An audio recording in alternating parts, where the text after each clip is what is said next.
to go into the figures, madam.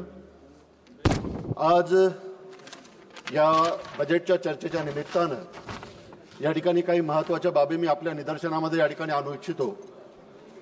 अध्यक्ष महोदय, आपल्या देशाच्या अर्थमंत्री माननीय निर्मला सीतारामनजी यांनी 1 तारखेला हा अर्थसंकल्प या ठिकाणी ठेवला.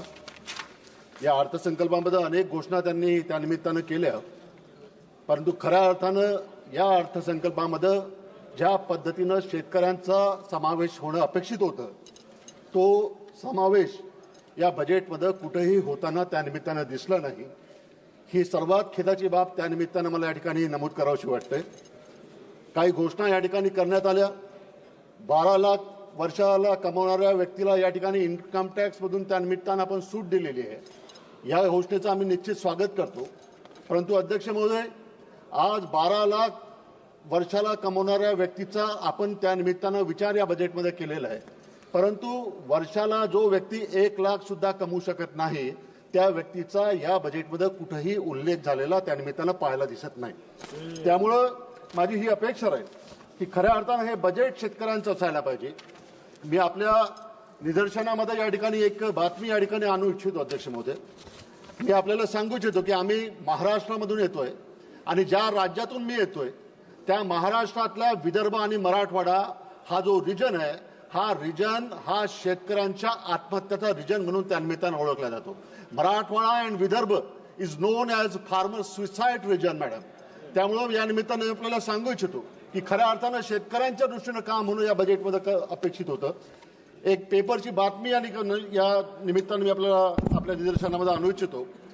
महाराष्ट्रातल्या नांदेड जिल्ह्यामध्ये बिलोली म्हणून तालुका अध्यक्ष मॅडम, आणि या बिलोलीमध्ये मिनकी म्हणून गाव आहे. त्या मिनकी गावामध्ये संक्रांतीच्या नंतर एक आत्महत्या झाली. त्याच्यामध्ये राजेंद्र पैलवार आणि ओमकार पैलवार या पिता पुत्रांनी त्या निमित्तानं आत्महत्या केली. आणि ही जी आत्महत्या केली ही आत्महत्या करण्यामागचं कारण हे होतं की राजेंद्र पैलवार यांचा मुलगा ओमकार पैलवार हा शाळेमध्ये शिकत होता, 11वी मध्ये शिकत होता. आणि या 11वी मध्ये शिकणाऱ्या मुलांनी त्याच्या वडिलाला शाळेकरता नवीन कपडे, शाळेकरता वही, नोटबुक्स आणि शाळेकरता लागणारा मोबाईल मागितला. परंतु वडिलांजवळ पैसे नसल्यामुळं वडिलांनी त्याला सांगितलं की तू काही दिवस थांब, नंतर तुला मी घेऊन देतो. त्याच्यानंतर त्याच रात्री ओमकार पैलवार जो 16 वर्षाचा पोरगा होता तो शेतामध्ये गेला, त्यांनी आत्महत्या केली. दुसऱ्या दिवशी त्याचे वडील राजेंद्र पैलवार हे शेतामध्ये गेले आणि त्यांनी पाहिलं की स्वतःच्या मुलांनी त्यांच्या शेतामध्ये झाडाला लटकून आत्महत्या केलेली होती. हे चित्र पाहून ज्या दोरीनी ओमकार पैलवार या 16 वर्षाच्या मुलाने आत्महत्या केली त्याच दोरीनी आणि त्याच झाडाला लटकून त्याच्या वडिलांनी सुद्धा आत्महत्या केली. याच्यापेक्षा दुसरी शोकांतिका ही शेतकऱ्याची कोणती असावी की एक साधी नोटबुक्स, शाळेचे कपडे आणि शाळेकरता लागणाऱ्या मोबाईल करता जर एखाद्या शेतकऱ्याच्या मुलाला आणि शेतकऱ्याला जर आत्महत्या करावं लागत असेल तर याच्यापेक्षा दुसरं शोकांतिका या देशामध्ये कुठली नसावी. त्यामुळे माझी इतकी अपेक्षा राहील की this is the fact and this is the ground reality of our country. त्यामुळं माझी अपेक्षा राहील की या दृष्टीनं त्या निमित्तानं पुढच्या काळामध्ये काम होणं गरजेचं आहे. मी ज्या वर्धा लोकसभा मतदारसंघातून येतो अध्यक्ष म्हणतो, या वर्धा मतदारसंघामध्ये आणि माझ्या बाजूच्या असलेल्या अमरावती जिल्ह्यामध्ये मागच्या 2 वर्षामध्ये 600 शेतकऱ्यांनी आत्महत्या केल्या. More than 600 farmers committed suicide in Wardha and Amravati district in last 2 years.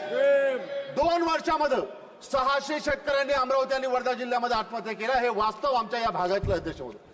20 March 2014ला देशाचे यशस्वी प्रधानमंत्री ज्यांना आपण संबोधतो ते नरेंद्र मोदीजी आमच्या मतदारसंघामध्ये आले होते आणि त्यांनी मतदारसंघामध्ये आल्यानंतर आमचा जो कॉटन बेल्ट आहे त्या कॉटन बेल्ट करता त्यांनी घोषणा केली होती आणि एक 5Fचं एक सूत्र त्यांनी आम्हाला सांगितलं होतं. 5F. आणि हा 5F म्हणजे काय तर first F means farmer, second F means fibre, third F means fabrics, 4F means fashion आणि 5F मीन्स फॉरेन. म्हणजे कापूस शेतातनं निघेपासून तर तो परदेशामध्ये निर्यात करेपर्यंतचं स्वप्न हे माननीय मोदीजींनी त्या निमित्तानं आम्हाला दाखवलं होतं. परंतु आय वॉन्ट टू आस्क आवर यशस्वी प्रधानमंत्रीजी, मागच्या 11 वर्षामध्ये या शेतकऱ्यांच्या या 5Fच्या तुमच्या फॉर्म्युल्याचं काय झालं ते त्यानिमित्तानं आपण आम्हाला सांगा. आज या ठिकाणी जर आम्ही बघितलं तर आमचा जो कापूस आहे तो 7,000 रुपये क्विंटल आपका